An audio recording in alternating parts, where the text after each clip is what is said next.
네, 오늘 시장의 수급과 이슈, 모멘텀을 정리해서 전략 세워보는 시간입니다. 7층 투자 전략실 시작할게요. 오늘은 유스탁 유창희 대표, 파이낸셜 리서치 박철순 대표 나오셨습니다. 안녕하세요. 성투. 성투. 네. 우리 시장 정말 오랜만에 좀 시원한 상승을 보였던 하루였죠. 4거래일 만에 돌아온 외국인과 기관까지도 오랜만에 또 강한 수급을 보이면서 시장 상승을 이끌었습니다. 그렇다면 개별 종목단에서 또 수급이 눈에 띄었던 종목들은 어떤 것들이 있었을지 수급본부 종목을 통해서 전략 세워볼게요. 첫 번째는 SK바이오팜, 두 번째는 네이버입니다. 먼저 SK바이오팜부터 키워드 열어주시죠. 외국인은 15거래일째 사들이고 있는 상태고요. 기관도 함께 이번 주 매수에 동참했습니다. 이렇게 대형 수급을 안고 고점을 높여가고 있는 상태인데요. 어떤 포인트에 더 주목해야 하는 걸지 첫 번째 종목으로 전략 세워보겠습니다. 네, 먼저 유창희 의원부터 한 줄로 평가해 주시죠. 네, SK바이오팜은 한 우물을 잘 파고 있죠. 그래서 그 성과를 보여주고 있다 보니까 지금 주가도 좋은 모습이 아닌가 판단하고 있습니다. 그래서 한 우물 파기라고 말씀드리겠습니다. 네, 연매출이 1조 원 이상 이제 발생하는 기업들, 치료제 같은 경우를 우리가 블록버스터급 약물이라고 하는데요. 자, 블록버스터급 치료제 기대감이 있는 종목이라고 말씀드리겠습니다. 네. SK바이오팜이 오늘도 정말 강한 상승을 보여줬는데요. SK바이오팜 하면 세노바메이트로 잘 알려져 있잖아요. 한우물 파기라고 좀 표현을 해주셨는데 역시 단일 종목 맛집인 걸까요? 그쵸. 그러니까 사실은 이게 좋은 걸 수도 있고 안 좋은 걸 수도 있어요. 그러니까 SK바이오팜이 실질적으로 매출이 나오는 제품이 말씀하신 것처럼 내전증 치료제, 세노바이오메이트 이거 하나밖에 없습니다. 네. 그래서 만약에 이게 실패를 하게 되면 회사는 적자인 것이죠. 팔 수 있는 약이 별로 없으니까. 근데 이렇게 잘 나가는 제품 하나라도 있는 게 어디예요? 없는 회사들도 네. 엄청 많은데. 그래서 그 부분이 이제 최근에 좀 매력을 발산하면서 주가가 상승하고 있는 것이 아닌가 판단을 좀 하고 있습니다. 미국에 이제 판매하신 지는 꽤 됐는데 이제 이 최근 한 60개월 됐다고 하더라고요. 판매가 한 거의 5년 정도 된 거죠. 지난달 보면은 그 월간 처방량이 한 3만 건 정도 수준까지 올라갔다고 합니다. 그러니까 그러면은 물론 이제 미국 사람들이 한 인구가 2억 5천만 명, 3억 5천, 3억 정도 되기 때문에 3만 건이 어떻게 보면 많은 것 같아 보이진 않을 수 있겠습니다만은 내전증이라는 게 쉽게 설명하면 옛날 표현을 따지면 간질.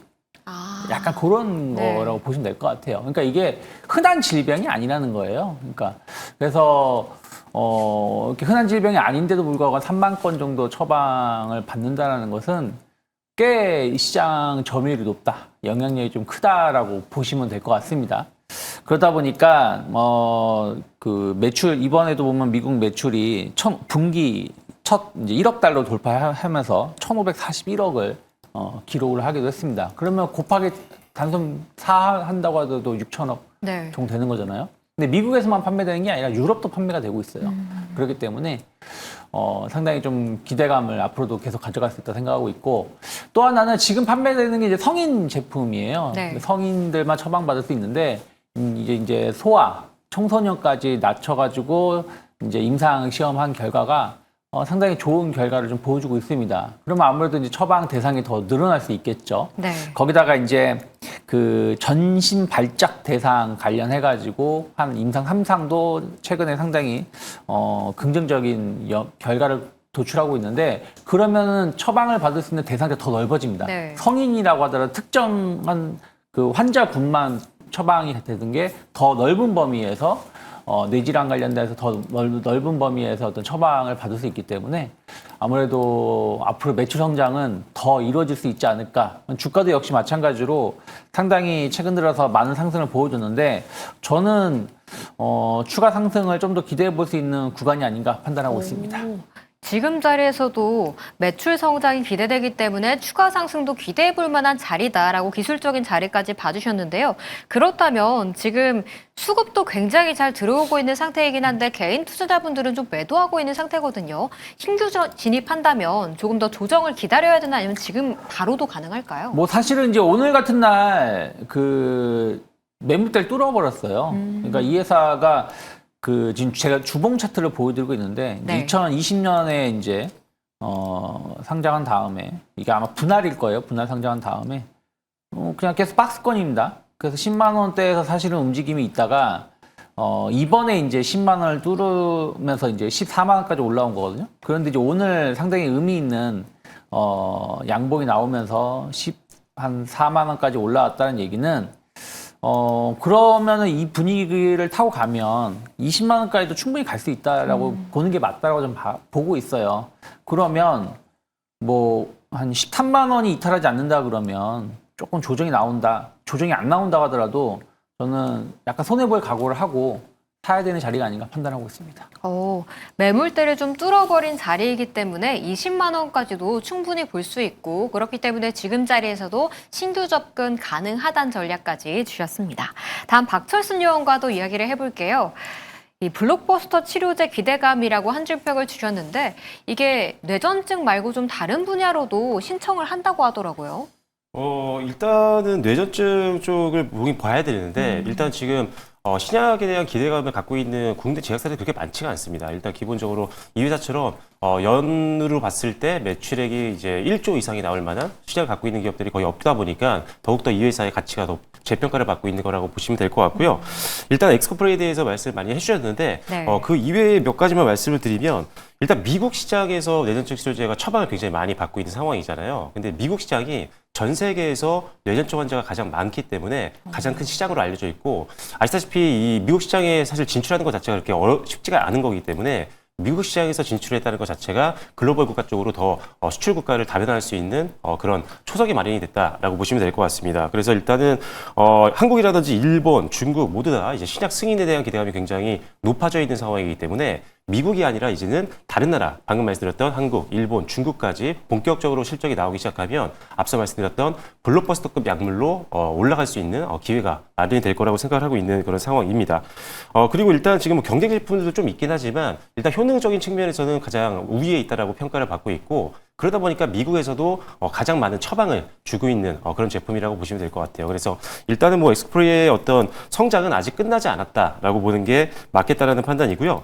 그리고 세노바메이트 같은 경우가 이제 현타액 제형으로도 지금 허가를 신청하는 상태이기 때문에 뭐 이쪽에서도 또 다른 매출도 기대해 볼 수 있는 상황이다라고 보시면 될 것 같고 역시나 적응증을 좀 더 확대하고 있는 상황이기 때문에 뭐 그 부분은 앞서 설명을 잘 주셨기 때문에 참고를 하시면 될 것 같습니다. 자, 그리고 이제 연내 두 번째 신약 도입 가능성에 대한 내용들이 최근에 조금씩 나오고 있는 상황인데 일단 해당 신약 가치가 한 2.8조 정도 되는 걸로 알려져 있습니다. 그래서 실제 이게 될지 안 될지 아직은 뚜껑을 열어봐야 되겠지만 만약에 된다라고 한다면 지금까지 이 엑스코프리, 즉 세노바메이트 쪽으로만 이제 기대감이 있었는데 조금 더 기대감이 생길 수 있는 또 다른 모데미턴이 생기는 거기 때문에 이 두 번째 신약에 대한 기대감도 좀 한번 참고해 보시면 좋을 것 같고요. 그리고 역시나 관세에 대한 부분들인데 일단 의약품 관세는 이미 뭐 충격이 완화가 됐잖아요. 일단은 최혜국 대우를 해주기로 했기 때문에 의약품 관세는 없지만 이 회사 자체가 원래 원가율이 좀 낮습니다. 그러다 보니까 다른 경쟁업체 대비해서도 상당히 관세 충격에 자유롭다라는 것도 장점이다라고 보시면 될 것 같고요. 일단 뭐 실적 전망치가 뭐 너무 좋습니다. 뭐 지금도 실적을 잘 뽑아내고 있지만 2025년도 기준으로 봤을 때는 일단 기본적으로 실적 자체가 4분기 때 실적을 이제 봐야 되는데 4분기 영업이익 같은 경우는 전년 동기 대비해서 한 77% 정도 급증이 예상이 되고 있고요. 영업이익률 같은 경우도 30%대가 유지될 걸로 보고 있어서 수익 등 또한 굉장히 좋은 상태가 유지가 될 것이다 라고 보시면 될 것 같고 2026년도 실적도 긍정적입니다. 그래서 2026년도도 영업이익 기준으로 봤을 때는 올해보다 한 60% 정도 더 올라갈 것으로 예상하고 있는 상황이기 때문에 실적의 어떤 성장폭을 본다고 한다면 단기적으로 올랐어도 추가 상승에 대한 부담은 그렇게 많지 않다라고 보시는 게 맞다라는 판단이어서 네. 일단 뭐 지금은 신규 접근도 가능하지만 뭐 좀 더 리스크를 좀 줄이시는 분들 같은 경우는 눌림목 공략도 한번 고려해 보시면 좋을 것 같습니다. 네, 단일 품종에서 좀 다양한 신약으로의 가능성도 살아있고 내년 수익성도 유지될 전망이다라고 긍정적인 포인트들 여러 짚어주셨고요. 그렇지만 장기로 좀 보시는 분들이라면 조금 더 눌림목을 통해서 접근해보는 것도 유효하겠다는 전략까지 들어봤습니다. 이제는 두 번째 종목으로 이야기를 넘어가 보겠습니다. 네, 두 번째는 네이버였죠. 장 마감 후에 전해진 이슈와 함께 외국인과 기관의 동반순 매수가 들어왔습니다. 그렇다면 내일장에서의 반응은 어떨지 미리 시나리오 한번 그려보겠습니다. 네, 먼저 유창희 의원부터 한 줄로 평가해 주시죠. 네, 디지털 화폐 시장을 선점을 하라라고 말씀드리고 싶어요. 네, 저 같은 경우는 일단은 AI 사업과 그리고 가상자산 사업 모두 다 고성장이 기대가 된다라고 말씀드리겠습니다. 네. 오늘 장 마감 후 나온 뉴스에 시청자분들도 굉장히 관심이 많을 것 같아서 저희가 좀 급하게 준비를 했어요. 네. 기사를 막 여러 개 찾아보니까 이제는 비트코인으로 네이버 쇼핑에서 쇼핑할 수 있다라는 좀 전망까지 나오던데 네. 좀 오늘 나온 내용 자세히 짚어주시죠.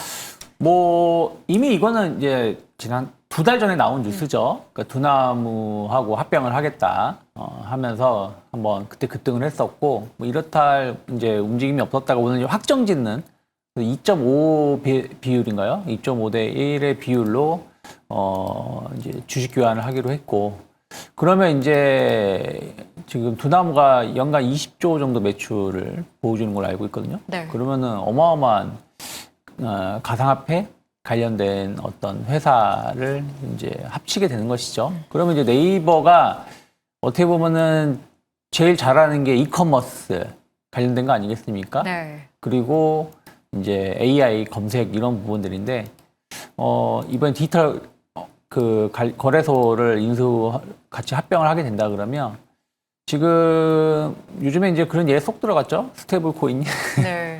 어느 순간. 근데 어쨌든 스테이블 코인에 대한 시장은 계속해서 기대감이 높아질 수밖에 없는 것이고 기존의 디지털 가상자산의 거래소와 같이 합병을 하면서 이 스테이블 코인의 시장을 공략을 한다는 것은 상당히 좀 의미가 있을 수 있다라고 판단하고 있어요. 특히 아까 말씀드린 것처럼 이커머스 시장의 최강자가 네이버이기 때문에 네. 뭐 스테이블 코인 발행해놓고 사용처가 없으면 아무 의미가 없는 거잖아요. 근데 이것을 사용할 수 있는 부분들이 좀 많이 있다라는 것을 보면 좀 강점으로 가져갈 수 있고 또 네이버가 해외에서의 어떤 사업도 상당히 잘하고 있죠. 네이버 라인 뭐 일본 물론 이제 최근에 일본 야후제팬으로 집을 넘기긴 했습니다만은 어쨌든 일본하고 협업은 계속 이어질 거고 아시아 쪽은 라인이 점유율이 제일 높습니다. 네. 우리나라에서는 카카오가 제일 높지만 그래서 그것을 기반으로 해서 스테이블 코인이 발행이 됐을 때 상당히 아시아권에서 어떤 경쟁력은 충분히 있을 수 있다 생각을 좀 하고 있어요. 다만 이제 카카오가 이제 오늘 카카오 코인 얘기가 좀 준비를 좀 하고 있다라는 얘기가 좀 나왔죠. 카카오페이 쪽으로 해가지고. 네. 그래서 이제 요 디지털 화폐가 여러 개 나오면 의미가 없잖아요. 그러니까 여러 개 나온다고 하더라도 많은 사람들이 어느 쪽을 선택을 할 것이냐를 바라보는 것이잖아요. 그래서 이 시장을 선점하는 회사가 앞으로의 어떤 시장을 좌지우지할 수 있는 부분들이기 때문에 상당히 중요한 분수령에서 두나무하고의 합병이 아닌가 판단하고 있고 또 AI 관련해서도 이제 피지컬 AI라고 해서 이제 투자를 좀 상당히 공격적으로 하겠다고 지난 분기 실적 발표하면서 말을 했죠. 그러면 이제 우리나라가 좀 부족한 부분들이 소프트웨어 쪽인데 이 부분에 대해서도 물론 아직은 좀 더 봐야 되겠습니다만은 어떤 역할을 해줄 수 있다는 기대감을 감안한다면 지금 네이버의 주가는 그렇게 비싼 건 아니지 않을까 판단하고 있습니다. 공룡의 탄생을 좀 예고한 상황이고 가상화폐와의 시너지가 날 수 있다면 지금 구간은 충분히 매력적인 시점이다라고 좀 이야기를 해주셨는데요. 그렇다면 여기서 기술적인 분석까지 조금 더 들어가 볼게요. 이 30만 원의 벽이 참 무겁긴 한데 이 지금 구간에서 사실 개인 투자자분들은 특별하게 뭐 매수나 매도나 방향성을 좀 보여주고 있지는 않은 상태거든요. 지금 구간에서 그렇다면 이 뉴스로 인해서 접근해볼 만한 매력도가 카카오 대비 더 높아졌다고 봐야 될까요? 전 둘 다 매력 있다 생각하고 있어요. 그러니까 지금은 어느 회사가 성공할지 모르는 상황인데 성공을 하게 되면 주가는 새로 재평가를 받을 수 있다 생각하고 있어요. 그래서 두 기업 모두 다 매력적인 가격대다 생각하고 있는데 네. 네이버는 30만 원 전 금방 돌파할 수 있다 생각하고 있어요. 금방이라는 기준은 각자 다르긴 하겠습니다만은 중요한 건 주가가 안 빠진다라는 거죠. 그러니까 최근 들어서도 시장이 안 좋았음에도 불구하고 결국은 25만 원대를 버텨주고 있다는 얘기는 상당히 의미 있는 가격대에서는 계속해서 저가 매수가 들어오고 있다라고 판단을 할 수 있는 거고, 뭐 29만 원, 30만 원이 이제 올 하반기에 좀 저항대긴 합니다만은 이 자리가 또 돌파가 되면 또 새로운 시세를 보여줄 수 있는 상당히 중요한 변곡 위치이기 때문에 뭐 저는 지금 가격도 그렇게 비싸진 않다. 그냥 조금 여유를 갖고 좀 분할 매수로 대응하신다라면 충분히 내년 좋은 결과 볼 수 있지 않을까 판단하고 있습니다. 네, 알겠습니다. 그럼 이제 박철순 요원의 좀 투자 포인트도 들어볼게요. AI 사업 쪽은 또 어떤 걸까요? 일단은 뭐 AI 사업 쪽에 대한 기대감이 지난번부터 좀 있었죠. 지금 사실 뭐 광고라든지 이커머스 쪽에서는 워낙 강자이긴 하지만 내수에 좀 가까운 것도 있고요. 확장성에 대해서 약간 좀 불안해하는 부분들이 좀 있었기 때문에 미래 성장 동력을 빨리 찾는 게 굉장히 관건이었습니다. 그러다 보니까 사실 네이버와 카카오 뭐 돈은 잘 벌고 있었지만 주가는 계속 가지 못하는, 그래서 네. 많은 투자분들을 좀 힘들게 했었던 그런 상황이었는데, 그러다 보니까 뭐 AI라든지 아니면 지금 이런 가상자산이라든지 이런 여러 가지 미래 성장 사업들을 합병이라든지 이런 것들을 통해서 계속적으로 늘려나가고 있는 상황이고요. 그러다 보니까 일단 AI 쪽에서도 기대감이 좀 있습니다. 뭐 아시다시피 엔비디아와 함께 이제 피지컬 AI 관련된 MOU를 체결을 했었죠. 그래서 기존에는 B2C 사업을 위주로 좀 진행을 했었다라고 한다면 이제는 확보해놨던 GPU를 가지고 빌려주는, 대여를 해줄 수도 있는 상황이기 때문에 일단 어떻게 보면은 기존에 갖고 있었던 완비되어 있던 이런 GPU 시스템을 통해서 일단 B2C 사업과 B2B 사업까지도 계속 연동이 된다라는 게 상당히 강점이 될 수 있다라고 보시면 될 것 같고요. 사실 2030년도까지 블랙엘 이 회사가 6만 장을 지금 확보한 상태입니다. 그러면 이제 단일 기업 기준으로 봤을 때는 최대 규모거든요. 그래서 이 인프라를 가지고 할 수 있는 사업들이 굉장히 많고, AI에 뭐 거품론이 있다고 하긴 하지만 AI는 아직도 성장 단계입니다. 그렇다면 이런 네이버가 갖고 있는 GPU의 가치는 계속적으로 높아질 수 있는 상황이기 때문에 이런 부분도 성장에 대해서 우리가 다시 한번 가치 평가를 다시 한번 해야 되는 그런 상황이다라고 보시면 될 것 같고요. 그리고 일단 두나무 합병에 대한 기대감도 당연히 방금 말씀을 해주셨지만 일단 5조 원 규모의 네이버 파이낸셜 그리고 15조 원 규모의 두나무가 합병을 했기 때문에 20조 원이 넘는 규모의 가치를 갖고 있다고 평가받고 있는 초대형 금융 플랫폼이 만들어지는 겁니다. 그러다 보니까 일단은 네이버가 갖고 있었던 네이버 파이낸셜의 지분 가치가 한 3조 원 정도로 알려져 있었는데 뭐 지금이라고 보면 뭐 단순히 보면 한 13조 정도 되거든요. 그러면 시가총액 기준으로 봤을 때는 한 10조가 더 느는 걸로 볼 수가 있기 때문에 일단은 다시 한번 역시나 이번 합병으로 인해서 네이버가 갖고 있는 지분 가치가 재평가되면서 주가도 조금 더 올라갈 수 있는 가능성이 더 높아졌다라고 보고 있습니다. 그래서 일단 거기에 뭐 실적은 뭐 항상 뭐 좋았죠. 지난 뭐 3분기 같은 경우도 매출액과 그다음에 영업이익 모두 다 분기 기준으로 봤을 때는 최대 실적을 기록했을 정도로 엄청나게 실적이 잘 나오고 있었는데 이제는 아쉬웠던 이제 성장에 대한 모멘텀까지 생겼기 때문에 지금이라면 저도 역시나 30만 원 이상은 충분히 갈 수 있다고 보고 있어서 일단은 뭐 여유 자금을 베팅하시는 분들이라면 지속적으로 한번 네이버 분할 매수를 한번 담아보시길 말씀드리도록 하겠습니다. 네, 두 분 다 역시 30만 원까지는 충분히 가능한 자리다라는 평가해 주셨습니다. 이제는 오늘 시장에서 이슈가 있었던 종목들은 어떤 것들이 있었을지 이슈본부 종목으로 넘어가 보겠습니다. 첫 번째는 포스코퓨처엠, 두 번째는 LNF입니다. 먼저 포스코퓨처엠부터 내용 열어주시죠. 최근 탄산 리튬 가격이 급등세를 보이자 2차 전지 관련주 수혜를 볼 것이란 전망이 나오면서 오늘 나란히 상승했습니다. 2차 전지 업황 정말로 이제 개선될 수 있을지 포스코퓨처엠을 통해서 전략 세워보겠습니다. 네, 먼저 유창희 의원부터 한 줄로 평가해 주시죠. 네, 뭐 자원 전쟁이 계속 국가 단위로 이루어지고 있는데 포스코퓨처엠 나 없이 할 수 없을 걸라고 말씀드리겠습니다. 네, 그동안 좀 아픈 손가락이었죠. 음극재 사업부의 기대감이 높아지고 있다라고 말씀드리도록 하겠습니다. 네. 할 수 없을 걸이라고 해주셨는데 내 리튬 없이는 안 될 걸 이건가요? 뭐 우리나라 기술 없이는 안 된다는 거죠. 그러니까 미국이 이제 최근 2차 전지가 주목받는 이유가 여러 가지가 있는데 첫 번째는 리튬 가격 상승인데 뭐 이거는 이제 연초부터 상승세를 보여줬어요. 근데 그럼에도 불구하고 주가는 꿈쩍거리지 않았는데 어느 순간 이제 꿈쩍거렸냐면은 주가가 미국이 리튬을 자체적으로 투자를 하겠다. 그래서 미국 기업에 지분을 투자하겠다라고 선언을 하면서 국내 기업들이 주가가 본격적인 상승이 전 나왔다고 보고 있거든요. 근데 중요한 거는 미국 사람들이 기술력이 없어요. 트럼프 대통령도 인정했잖아요. 한국 없으면 안 된다. 네. 그래서 그때 노동자분들 그 내부는 자기는 결사 반대했었다. 지나고 나서 이런 소리를 했는데 뭐 꼭 리튬뿐이겠어요. 뭐 첨단 어떤 자동차가 됐든 뭐 AI 소프트웨어 이런 거 빼고는 사실 미국이 할 수 있는 건 별로 없죠. 그래서 리튬 관련된 어떤 그 미국 자체 투자를 확대한다는 뜻은 뭐냐면 그거를 활용할 수 있는 국가 파트너가 필요한데 보면은 전 세계에서 2차 전지 배터리를 만들 수 있는 나라는 중국, 한국밖에 없어요. 네. 그럼 우리나라 기업들이 주목을 받을 수밖에 없지 않을까 판단하고 있습니다. 그래서 2026년이 되면은 PEFE라고 해서 금지 외국 기관 규제가 상당히 더 본격적으로 진행이 될 거고 미국 중심으로 해가지고 그럼 글로벌 공급망 지형의 변화가 있을 것으로 기대하고 있어요. 그러다 보니까 테슬라가 한 2, 3주 됐죠. 중국 관련된 그 부품을 모두 이제 취소하겠다. 그래서 특히 이제 배터리 관련해서 미국에서 생산을 하겠다라고 했어요. 한 2달 정도 됐을 거예요.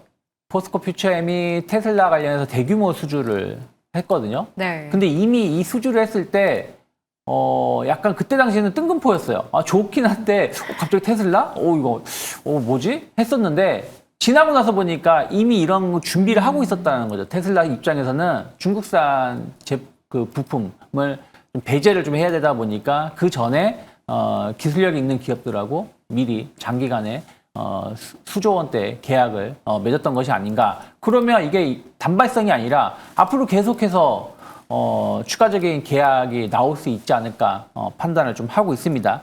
특히 이제 포스코 퓨처엠은 응급제 관련돼서 어떤 밸류체인은 수직 계열한 기업이기 때문에 다른 기업들보다 경쟁력이 좀 높다라고 좀 볼 수가 있다라고 판단을 좀 하고 있어요. 그래서 오늘 2차 전지 기업들이 다 좋았습니다. 네. 다 좋았는데 저는 포스코 퓨처엠 충분히 조정을 받을 만큼 받았지 않았을까 판단하고 있어요. 이게 한 13만 원의 주가에서 26만 원까지 거의 한 달 만에 100% 상승을 보여주고 나서 한 상승한 거 절반 정도를 되돌려주고 나서 오늘 반등을 좀 보여주는 것이거든요. 그래서 오늘 시가 정도만 크게 이탈하지 않는다 그러면 조금 분할 매수할 수 있는 어느 기준점을 좀 잡아줄 수 있었던 상승이 아니었나 판단하고 있습니다.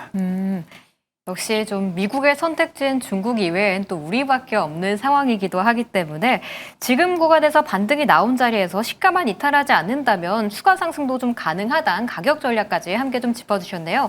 여기서 좀 하나 더 궁금한 게 내가 만약에 그래도 안정적인 투자를 좀 원하는 투자자라고 한다면 그래도 지금 자리는 괜찮은 걸까요?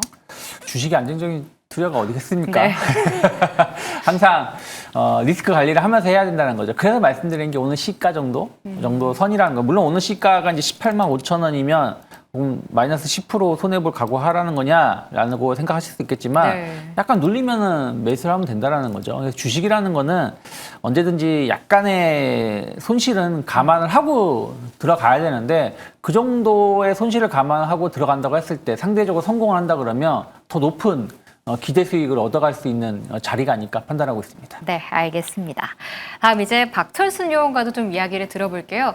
저는 사실 10월 달에 좀 급등을 했다가 11월에도 다시 반납을 하기에 좀 걱정이 되긴 하거든요. 이제는 좀 12월 내년에 대한 기대감까지도 가져갈 만한 자리일까요? 일단은 뭐 가져갈 수 있는 몇몇 안 되는 종목인 것 같습니다. 뭐 2차 전지가 오늘 뭐 리튬 가격도 올라왔고 사실 최근에 이제 중국이 이제 어떻게 보면 공급을 좀 제한하고 있는 상황, 그리고 ESS 쪽에서 배터리 수요가 굉장히 많이 늘고 있다 보니까 수요와 공급을 확인해 봤을 때 이 가격은 리튬 가격 같은 경우도 어느 정도 수준은 유지를 할 것이다, 아니면 좀 더 올라갈 것이다 라는 긍정적인 좀 이야기가 좀 나오면서 관련주들이 좀 오늘 올라갔는데, 그렇다고 해서 아직 2차 전지 전체적으로 다 좋게 볼 수는 없을 것 같습니다. 일단 실적이 좀 이제 가시화된 기업들이 그렇게 많지는 않기 때문에 확실하게 실적에 대한 기대치가 있는 종목들, 실적을 기대해 볼 만한 어떤 팩트가 있는 기업들을 보시는 게 좋은데, 그래도 그 중에 몇 안 되는 종목 중에 하나가 포스코 퓨처엠이라고 생각을 하고 있고요. 물론 전기차 캐즘은 아직도 조금 급격하게 이제 완화가 되고 있지는 않습니다. 조금씩 그래도 전기차 판매량이 늘고 있는 것들은 확인이 되고 있지만, 지금 이 포스코 퓨처엠은 북미 쪽 이제 매출 비중이 좀 높거든요. 그러다 보니까 북미가 아시다시피 지금 보조금이 축소가 됐습니다. 없어졌습니다. 네. 그래서 보니까 그 전에 보조금 축소 전에는 전기차가 급격하게 판매가 늘었지만 10월 달 들어서 전기차 판매량이 전월 대비해서 한 57%나 줄었더라고요. 그만큼 미국 시장에서는 지금 사실 전기차가 조금 팔리기가 어려운 그런 상황이 당분간은 좀 유지가 될 수 있기 때문에 투자 포인트를 미국에서의 어떤 전기차 판매량 증가에만 포커스를 맞춘다면 지금 투자하기는 좀 어렵습니다. 네. 하지만 다행인 건 뭐냐면 ESS 쪽에서의 이제 매출들이 서서히 나오고 있는 상황이기 때문에 관련된 종목들은 이제 집중을 좀 해보실 필요가 있겠다라고 보시면 될 것 같고요. 그리고 이제 음극재 사업부 제가 아까 앞서서 한 줄 평할 때 아픈 손가락이었던 음극재 사업부라고 말씀드렸는데 음극재 사실 중국이 거의 뭐 선점을 하고 있었던 분야다 보니까 이 회사의 음극재 사업부가 적자였습니다. 네. 가동률이 뭐 50% 정도밖에 되지 않았었거든요. 그런데 얼마 전에 이제 최신의 뉴스를 보시면 아시겠지만 북미 쪽 기업과 이제 음극재 관련된 이제 계약을 체결을 하면서부터 가동률이 지금 계속적으로 올라가고 있는 상황이고요. 그래서 이제는 적자가 아니라 아픈 손가락이었던 이 음극재 사업부가 흑자 전환을 할 수 있다는 점도 주가에는 좀 긍정적인 영향을 줄 수 있는 상황이다라고 보시면 될 것 같고 중국이 어느 정도로 이제 미국이 어느 정도로 중국을 제재할지는 모르겠지만 음극재를 정말 이제 중국에서 벗어나서 이제 자체적으로 다른 나라를 통해서 우리가 가져오겠다라고 한다면 현실적인 지금 대안은 포스코 퓨처밖에 없습니다. 지금 단일 기준으로 봤을 때는 중국을 제외하고 가장 많은 생산력을 보유하고 있는 게 바로 지금 포스코 퓨처이기 때문에 그렇다면 중국을 배제하면 포스코 퓨처이 가장 큰 수혜를 볼 수 있는 상황이다. 그래서 음극재 사업부에 대한 전망은 상당히 긍정적이다라고 보고 있는 상황이고요. 그리고 LFP 쪽 양극재 시장도 진출하겠다라고 대부분의 기업들이 하고 있고 포스코 퓨처도 마찬가지인 상황이지만 이 부분은 조금 체크를 더 해야 될 것 같습니다. 왜 그러냐면 일단 양산 시점에 대해서 약간 구체화가 좀 덜 돼 있는 것 같고요. 그리고 양산을 한다라고 해도 어떤 기업과 일단 납품을 할지에 대한 내용들이 아직은 확인이 좀 되지 않고 있기 때문에 이 부분은 약간 기대감 정도로만 갖고 계시고요. 아직 좀 더 팩트는 더 확인을 해야 된다라고 보시면 될 것 같습니다. 네. LFP 양극재 같은 경우에는 조금 기대감으로만 보는 게 좋겠지만 아픈 손가락이었던 음극재 사업이 흑자 전환할 수 있다는 점에 좀 포인트를 두고 계신 것 같네요. 그렇다면 지금 구간에서 기술적인 자리도 좀 봐주세요. 사실 하이 리스크 하이 리턴이기 때문에 지금 구간에서도 그래도 접근해 봐야 한다라고 좀 유착 의원은 말씀을 주셨지만 사실 2차전지 관련주들 종목 고르는 것도 굉장히 중요하잖아요. 네. 그럼 지금 구간에서 포스코 퓨처인 같은 경우에는 전고점까지 올해 안에 볼 수 있을까요? 올해가 좀 얼마 남지 않았습니다. 이제 뭐 한 20 며칠밖에 안 남았기 때문에 거래일 기준으로는 그래서 사실 뭐 도착을 할 수 있을지는 모르겠지만 저는 그래도 한 25만 원 정도 선까지는 한번 노려볼 만하다라고 판단하고 있는 게 일단 반등이 좀 강하게 잘 나와줬고요. 그리고 오늘로 기점을 해서 사실 지난번 고점이 어디였냐면 11월 13일 날 고점 만들고 다시 밀렸잖아요. 이때부터 사실 공매도 비중이 갑자기 급격하게 확 늘어났다가 오늘 역시나 반등이 나오면서 공매도 비중도 많이 줄어든 상황입니다. 그래서 쉽게 공매도 비중이 늘어나기도 좀 어려운 상황이어서 오늘의 반등이 좀 강하게 나왔다가 보니까 추가적인 추세는 좀 더 이어지지 않을까라는 생각입니다. 그래서 일단 25만 원 정도를 일단은 목표가로 보시면 좋고 전저점은 손절가로 보셔야겠지만 신규 접근을 하시는 분들이라면 일단 조심하셔야 됩니다. 지금 장 자체가 좀 변동성이 좀 있는 장이죠. 계속적으로 상승장이 아니다 보니까 철저하게 4분할 정도 이상으로 분할 매수를 하셔야지 단기적인 고점에 물리지 않는 방법이 될 수가 있습니다. 그리고 실제적으로 지금 단기 자금을 가지고 운영하시는 분들이 꽤 많더라고요. 요새 미수도 굉장히 많이 있고 근데 요새 변동성이 좀 크기 때문에 미수 같은 거 사용하시면 이거를 만약에 내가 원하는 수익률을 달성하지 못하고 만약 빠져버리면 더 큰 손실로 가기 때문에 철저하게 지금은 증시가 조금 더 변동성이 완화되기 전까지는 일단은 중장기 자금을 베팅하시는 게 좋고 그다음에 반드시 단기 고점의 매수 평균 단가를 맞추지 않기 위해서는 분할 매수를 하셔라라고 말씀드리겠습니다. 네. 오늘 시장이 좀 반등을 하긴 했지만 아직까지는 변동성을 좀 대비해야 하는 구간이기 때문에 철저하게 나눠서 분할로 접근해 보시는 게 좋을 것 같습니다. 네, 이제는 이슈가 있었던 두 번째 종목으로 넘어가 보겠습니다. 네, 두 번째는 LNF였죠. 리튬 가격 상승에 양극재 관련주들도 강세를 보였습니다. 그렇다면 그중 LNF에 거는 기대감은 또 어느 정도일지 두 분과 이야기 나눠보겠습니다. 네, 먼저 유창 의원부터 한 줄로 평가해 주시죠. 네, 요즘에 2차전지가 올라오는 게 제가 아까 포스코 퓨처도 말씀드렸습니다만은 결국엔 에너지 때문이에요. 그래서 결국엔 에너지가 정답이다라고 말씀을 드리겠습니다. 네, 조금 전에 이제 포스코 퓨처에 말씀드릴 때도 잠깐 언급드렸었는데요. 지금 2차전지 좀 선별적인 종목들 투자가 필요합니다. 저는 LNF를 2차전지 탑픽이라고 말씀드리겠습니다.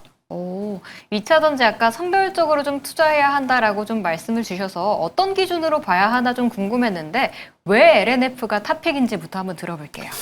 네, 그러면 순서를 바꿔야 되는데 일단은 그러면 연결지어서 말씀드리겠습니다. 네. 일단은 방금 전에 제가 포스코 퓨처엠을 말씀드릴 때 뭐가 좀 불안하다라고 했냐면 LFP 지금 양극재가 굉장히 중요하거든요. 왜냐하면 지금 미국 시장에서 중국 LFP 양극재를 안 쓰겠다라고 하니 그렇다면 차선책으로 우리나라 쪽에다가 요청을 해야 되는 상황인데 아직 만들지 못했습니다. 그런데 모든 기업들, 뭐 포스코 퓨처엠이라든지 LNF라든지 모두 다 이제 양산을 계획하고 실제로 투자를 하고 있는 상황인데 실제로 LFP 양극재를 가장 먼저 생산할 수 있는 기업은 LNF입니다. 그래서 일단 기본적으로 포스코 퓨처엠은 언제 생산할지 아직 양산 날짜가 좀 애매한 상황이지만 LNF 같은 경우는 내년 3분기쯤에 일단은 양산이 될 걸로 지금 예상을 하고 있는 상황이기 때문에 그런 점에서 가장 좀 매력적인 포인트다라고 보시면 될 것 같고 LFP 양극재를 생산하고 나서 이걸 판매하지 못하면 또 안 되잖아요. 네. 이미 뭐 SK온이라든지 기타 글로벌 글로벌 기업들과 이미 양산 계약을 체결한 부분들이 좀 있기 때문에 양산을 하는 시점도 거의 명확하고 가장 빠르게 선점을 하기 때문에 선점 효과까지 볼 수 있는데 거기에 고객사까지 이미 확보를 했기 때문에 가장 실적이 빠르게 올라갈 수 있는 기업이 LNF라고 보시면 될 것 같습니다. 그래서 LFP 양극재에 대한 투자 포인트를 가지고 있는 분들이 있다라고 한다면 역시나 가장 볼 수 있는 게 LNF입니다. 그래서 이 부분이 가장 강력한 상승 모멘텀이라고 저는 개인적으로 보고 있는 상황이고요. 그리고 두 번째로는 일단 리튬 가격 상승에 대한 수혜가 가장 좀 기대가 되는 부분인데 리튬 가격이 떨어졌을 때는 그전에 갖고 있었던 원재료에 대한 어떤 재고 자산 평가 손실이 생기기 때문에 상당히 위험하죠. 그런데 가장 큰 어떻게 보면은 충격을 받았던 게 LNF였습니다. 그런데 반면에 리튬 가격이 상승하게 되면 이 부분이 소멸이 되면서 오히려 가장 큰 수혜를 볼 수 있는 게 또 LNF입니다. 그래서 오히려 과거에는 악재였던 부분이 이제는 수혜로 이제 호재로 바뀌는 구간이기 때문에 이런 리튬 가격 상승에 대한 어떤 기조는 조금이라도 이 회사에게는 수혜가 될 수 있다라고 보시면 되겠다라고 말씀드리겠고요. 실적도 이제 기대감이 좀 높아지고 있죠. 사실 굉장히 오랜 기간 동안 좀 실적에 대한 안 좋은 부분들이 좀 많이 있었습니다. 지난 2023년도부터 시작해서 영업 손실과 순손실이 계속 이어졌던 기업인데 이제는 조금 이제 흑자 전환에 대한 기대감이 생기고 있는 상황입니다. 4분기 같은 경우는 매출액이 한 전년 동기 대비해서 한 90% 정도 오를 거로 보고 있는 상황이고요.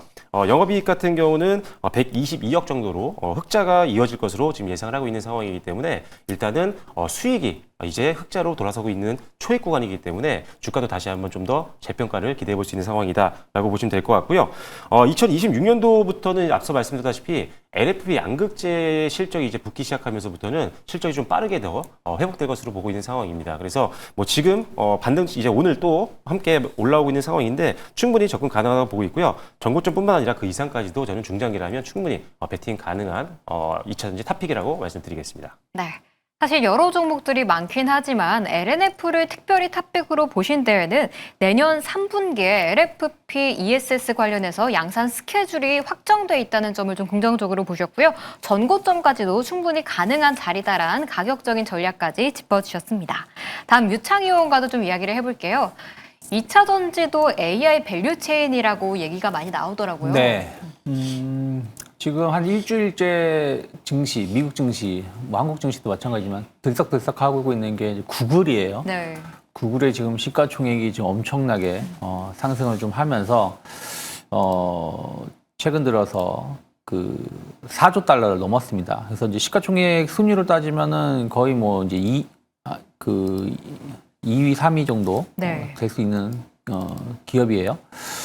뭐 구글을 하나를 놓고 나서 마이크로소프트하고 엔비디아를 합친 거다 뭐 표현도 하고 있는데 중요한 건 그거예요. 이제 구글의 TPU가 상당히 좀 주목을 받고 있는 게 엔비디아 가격이 한 3분의 1 정도라는 거 아니겠습니까? 그러면 이제 데이터 센터를 투자를 하는데 부담감이 좀 덜하겠죠. 그러면 또 관련된 기업들의 투자는 어쨌든 계속 이어질 수 있다라는 지속성을 좀 더 담보할 수 있다라는 것들이 좀 기대감을 좀 높여가고 있지 않을까 판단하고 있는데, 근데 아무리 저렴한 데이터 센터를 만든다고 해도 네. 중요한 건 전기 아니겠어요?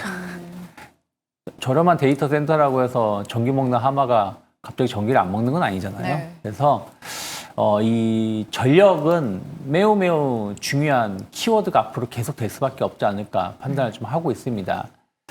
뭐 물론 이제 엔비디아 GPU를 기준으로 말하는 거지만 지금 주요 기업들이 데이터 센터를 설치를 하겠다라는 어떤 그 내용을 보면 뭐 몇 번 말씀드렸지만 원전 한 150기는 지어야지 그 전력을 감당할 수 있을 정도 수준이니까요.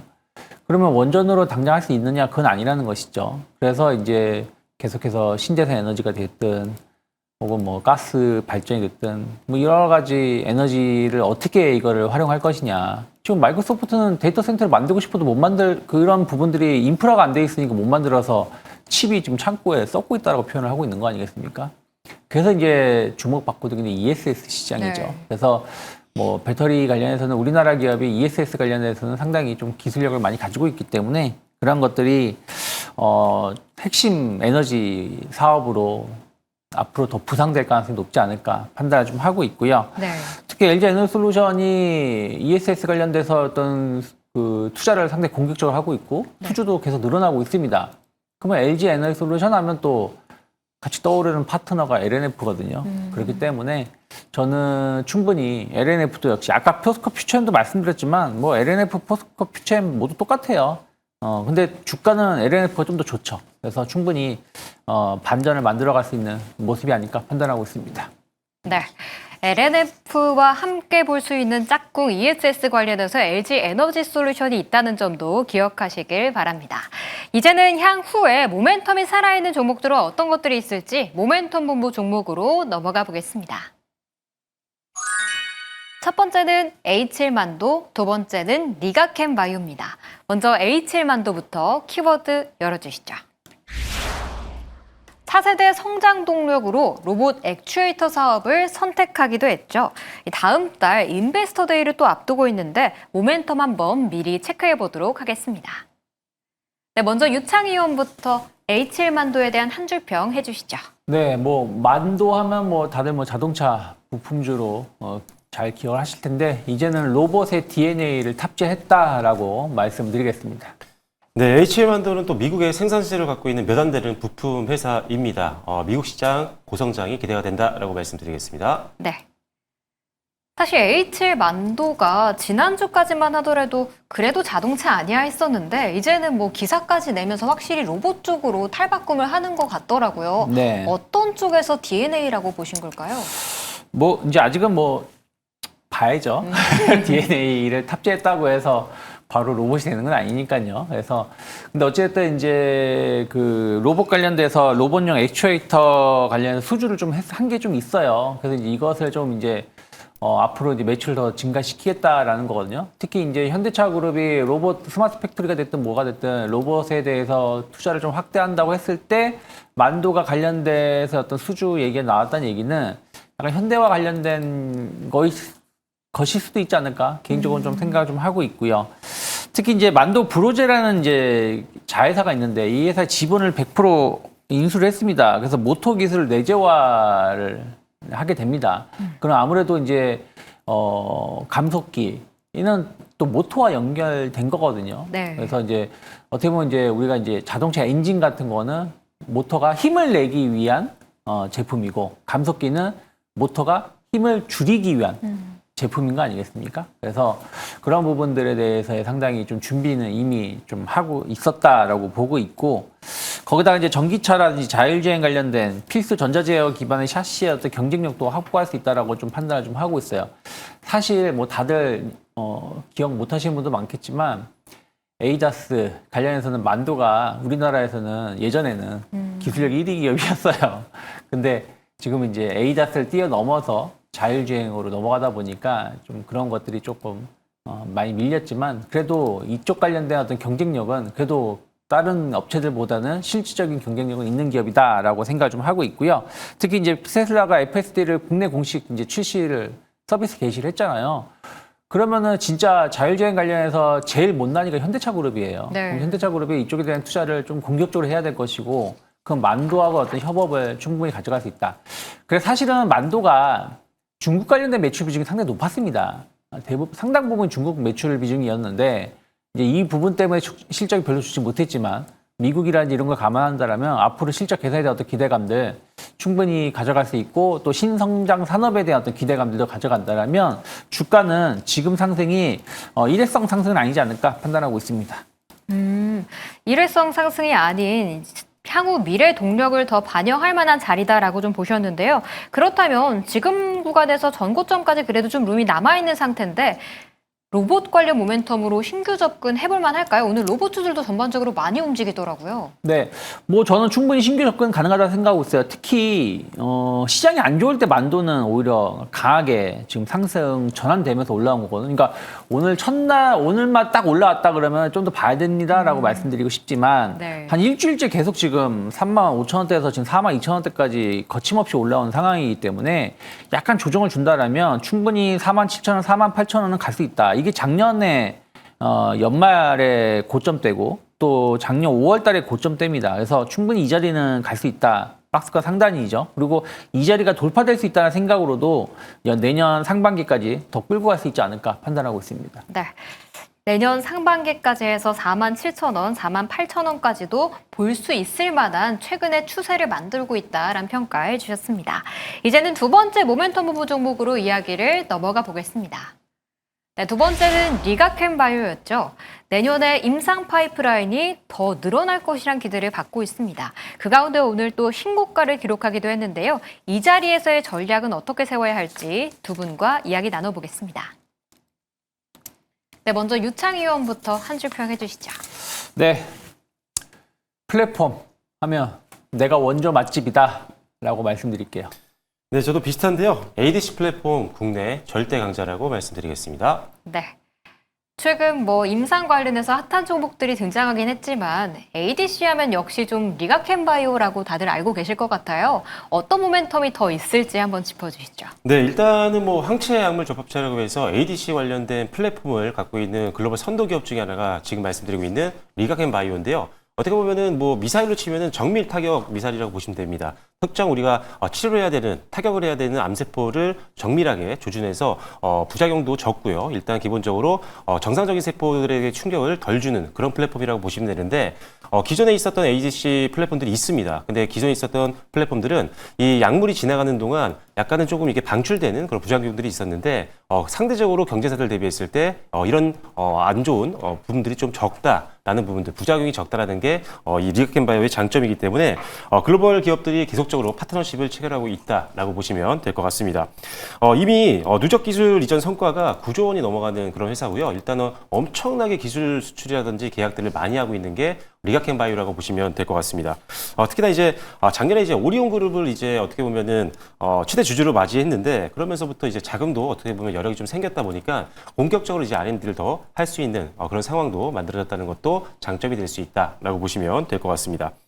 일단은 다수의 파이프라인들이 있는데 일단은 유방암과 위암 치료제 관련해서 어떻게 보면 헛투 타겟인데 이게 지금 임상 3상 결과가 내년 상반기에 나올 겁니다. 그렇게 되면 드디어 이제 상용화에 대한 기대감이 생길 수 있는 파이프라인이기 때문에 이게 가장 어떻게 보면 지금 집중해야 되는 파이프라인이다라고 보시면 될 것 같고요.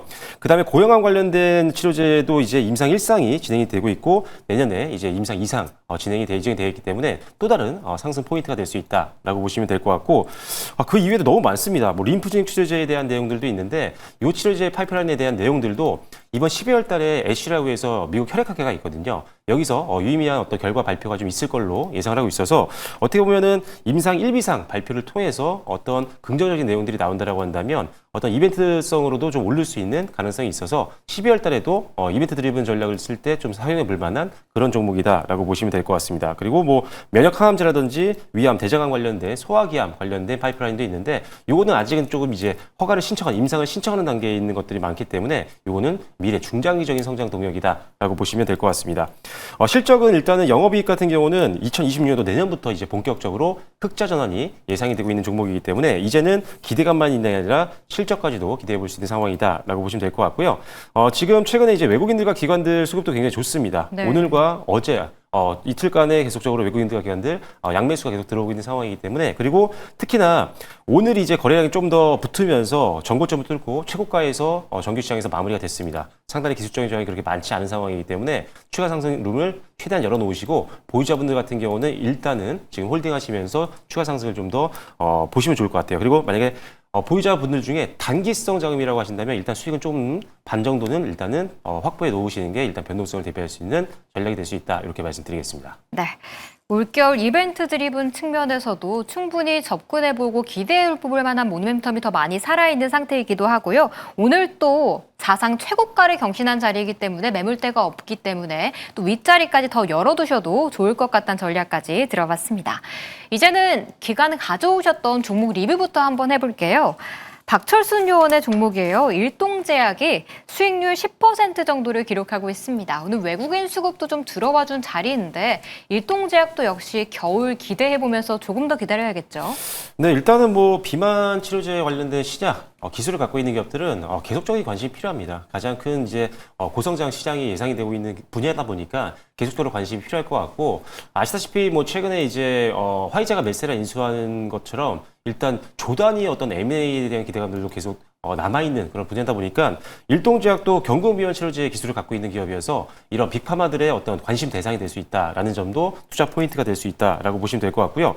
이미 사측에서도 다수의 글로벌 제약사들과 기술 이전에 대한 내용들을 협의하고 있다라고 하니까요. 일단은 어떤 기술 이전에 대한 호재를 좀 기다려볼 수 있는 대표 종목이다라고 보시면 될 것 같고요.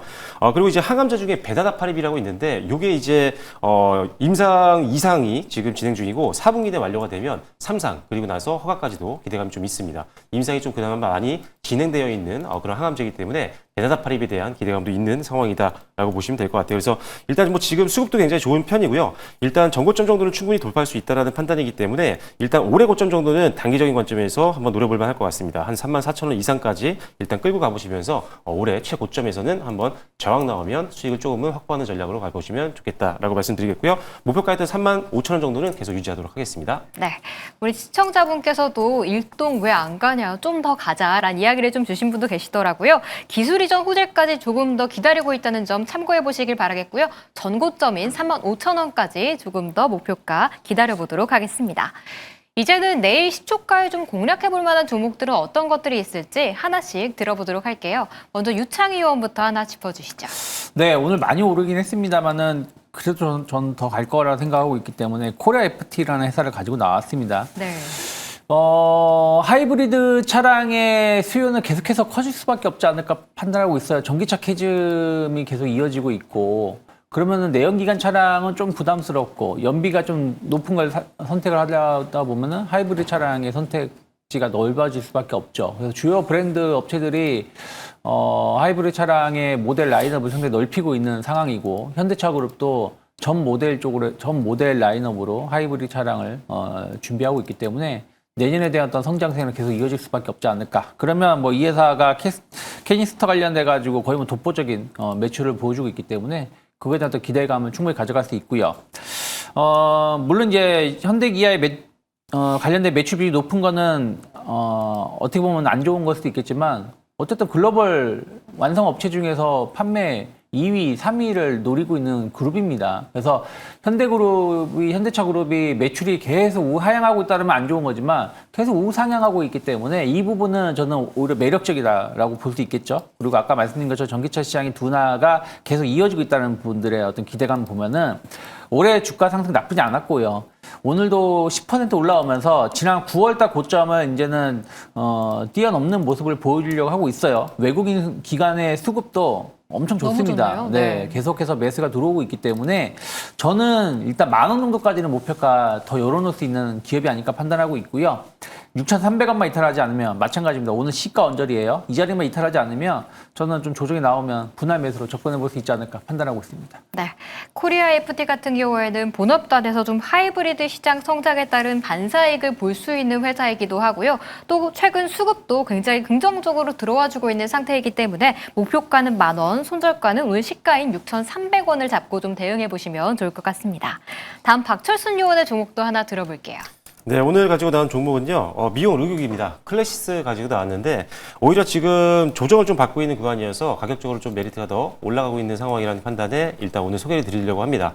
일단 클래시스 같은 경우는 일단은 뭐 슈링크라든지 볼륨어와 같은 굉장히 글로벌 시장에서 흥행하고 있는 이런 미용 의료기기를 만들고 있는 회사인데, 뭐 소모품 매출도 함께 같이 잘 올라가고 있는 상황이어서 재무 요약본 보시면 아시겠지만 실적이 굉장히 안정적으로 잘 나오고 있는 기업이다라고 보시면 될 것 같고요. 미국 같은 경우는 볼리머 본격적인 진출 효과를 기대해 볼 수 있는 상황이고, 유럽 같은 경우가 이제 8월 달에 슈링크 유니버스가 이제 인증을 받았거든요. 그 전에 뭐 볼리머도 이미 유럽 인증을 받았기 때문에 본격적인 유럽 시장 공략도 기대감이 좀 있다라고 보시면 될 것 같고, 일본 같은 경우도 이제 법인을 설립한 이후에 대규모 계약까지도 이제 기대감이 높아지고 있는 상황이어서 일본 시장에서의 본격적인 성장도 기대를 해볼 수 있는 상황이다라고 보시면 될 것 같습니다. 그리고 이제 최근에 신제품 쿼드 세일이라는 게 나왔었는데 한국은 이미 출시가 됐고요. 연내에 아마 미국이 출시가 될 걸로 지금 예상을 하고 있는 상황입니다. 그래서 미국 시장에서 신제품 효과도 한번 기대를 해보시면 좋겠다라고 말씀드리겠고요.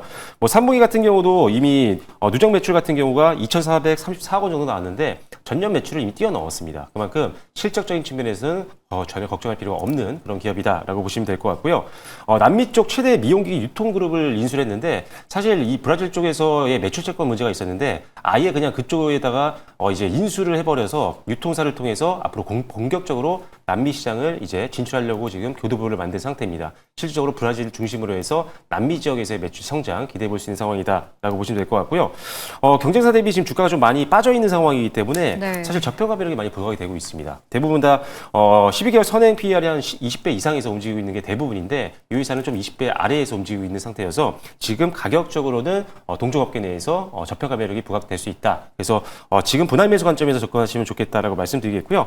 목표가는요 일단은 상단에 있는 매물 저항 고려했습니다. 6만 원 제시해드리겠고요. 손절 라인은 전저점이죠. 47,000원으로 제시해드리도록 하겠습니다. 네, 클래시스, 볼류머나 뭐 슈링크 같은 경우에는 유럽 시장이나 일본 시장에 대한 기대감도 안고 있는 상태고요. 또 홈기기, 쿼드세이드도 신제품으로 출시한 상태이다라고 좀 이야기해 주셨네요. 그 가운데 가격 전략 같은 경우에는 저평가되어 있는 상태이기 때문에 정고점 부근인 6만 원을 손절가는 47,000원을 잡고 대응해보자는 의견까지 주셨습니다. 네, 오늘 두 분의 요원과 오늘장부터 내일장 전략까지 세워봤습니다. 투자에 잘 활용해 보시길 바라겠고요. 두 분은 여기서 인사드릴게요. 오늘 말씀 감사합니다.